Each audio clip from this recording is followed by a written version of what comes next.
Hey guys, Shot Midget here. So I got a sweet AK47 to do a video on. This is a real gun. It's my buddy's, and it is one of the coolest guns I've ever shot, for sure. To start off, he used a Romanian parts kit, which is where you see the dong grip. Now, because of U.S. law, unfortunately, there has to be a certain amount of U.S.-made parts on here, thanks to the politicians that don't care about our rights. But it's pretty cool. It went together really well, and it functions great. So, American engineering finds their way. So I'm going to start off with the receiver. That was one of the biggest components that was U.S. made. It is the Childers gun receiver. And there's some markings under here where they have to get it stamped. They call it the CG3. And then it has the actual caliber and then Childers guns. Fairmont, West Virginia. Pretty cool. The barrel is a melanite finished, and it is 1 in 9 twist. That's when I will go ahead and mention what ammo is shot out of this gun mainly.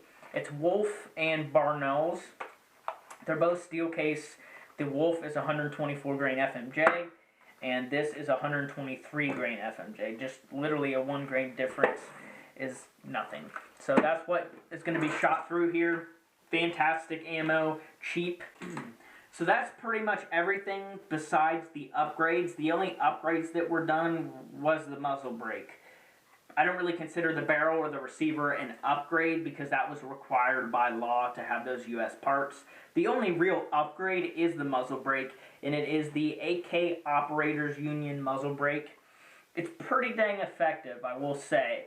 So it's got pretty large ports on the left and right, positioned upwards, and then there's 2 decently sized circles on the top.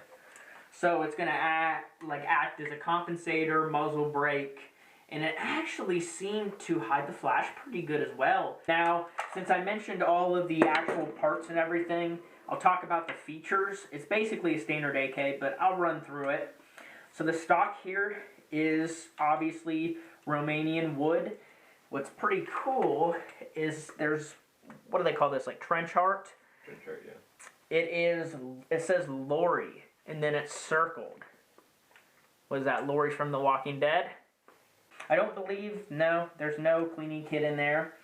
It's a decently comfortable stock. If I'm being honest, AKs really aren't the most comfortable guns to shoot. It's pretty slippery on the back of this thing, and it's really small. It's just small. It's not that the angle's bad, but when I actually go to aim in, there's just not much on my shoulder. It is what it is. But it's an AK, so it works, right? Now, the receiver here has both cuts for the selector switch, but it, of course, shoots semi-auto only. We're just using Tool, 122 grain FMJ. Pretty cheap stuff.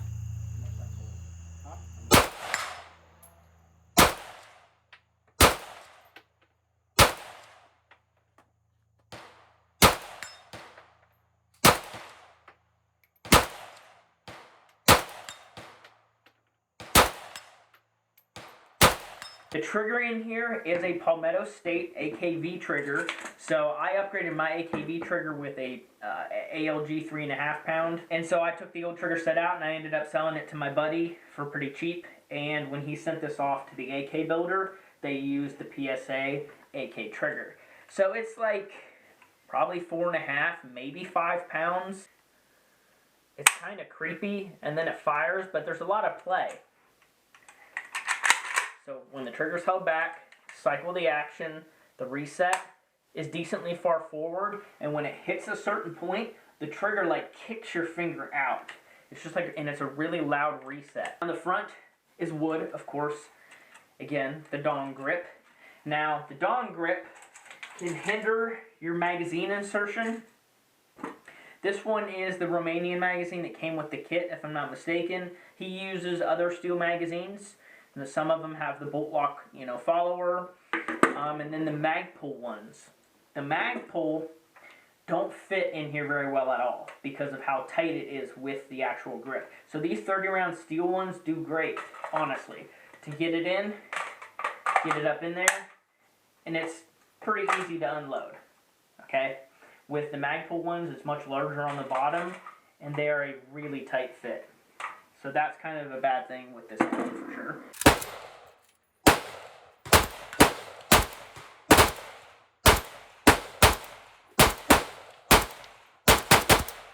Now the actual accuracy of the AK we didn't really get to test because it does shoot off.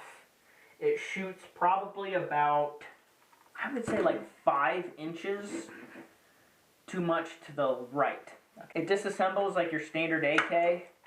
Push, back cover comes off. One thing that I thought was pretty cool is over here by the serial number, it says 1970. Right there on the trunnion. Right there. So I think that's pretty cool. So I don't know if that was the date of manufacture for the actual kit. And it probably was. It probably was a full gun all put together. Hopefully we'll get it sighted in and maybe be able to take it out to 200 yards because we actually have the land for it at one of my friend's places and see how it does at 200 yards. Because a rifle like this, full size, even with iron sights, should be able to hit at 200. So thank you for watching. Hope you enjoyed this video, and I'll see you on the next one.